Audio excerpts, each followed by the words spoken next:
5G बहू।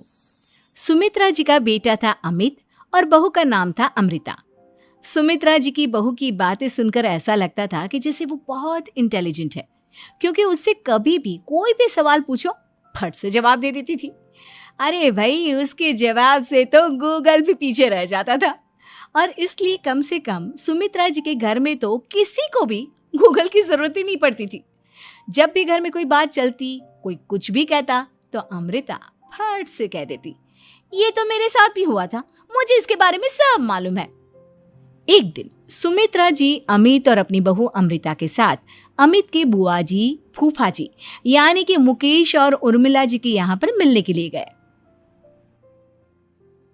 अरे बहुत अच्छा किया अमित बेटा, इतने दिनों के बाद आए हो तुम। हाँ सुमित्रा भाभी, कभी तो आ जाया करिए अपने बच्चों को लेकर। आपकी बहू के आने से तो हमारे घर में भी रौनक आ गई है। वो क्या है ना, अमित ऑफिस के काम में बहुत बिजी रहता है, इसलिए उसे तो वक्त ही नहीं मिल पाता। अच्छा, लगता है नौकरी काफी मुश्किल है अमित की। अरे नहीं नहीं फूफा जी, ऐसी कोई बात नहीं है। आप तो जानते हैं ना प्राइवेट जॉब में कितना काम होता है। अरे कोई समझे ना समझे, मुझे तो पता है प्राइवेट नौकरी में इतना काम करना पड़ता है कि इंसान की आफत आ जाती है।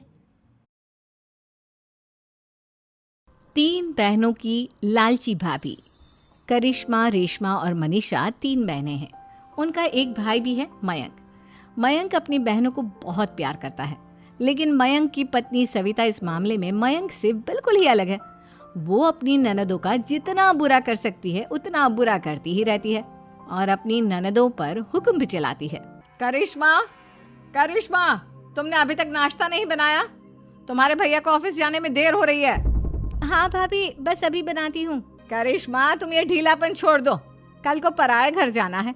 वहाँ अगर तुम इस तरह से काम करोगी तो लोग क्या कहेंगे कि माँ ने और भाभी ने कुछ सिखाया नहीं।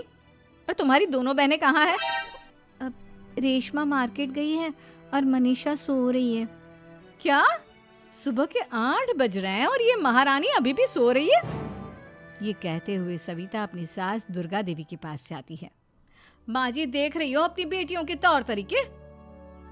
क्या हुआ बहू, सुबह सुबह क्या कर दिया मेरी बेटियों ने? अरे एक तो अभी अभी उठकर किचन में गई है, दूसरी सुबह सुबह बाहर चली गई और तीसरी अभी तक सो रही है। क्या करूं मैं इन तीनों का, मैं तो परेशान हो गई हूँ। जा जाकर उठा उसे और रेशमा से मैं बात करती हूँ। सविता सीधा मनीषा के कमरे में जाती है और उससे कहती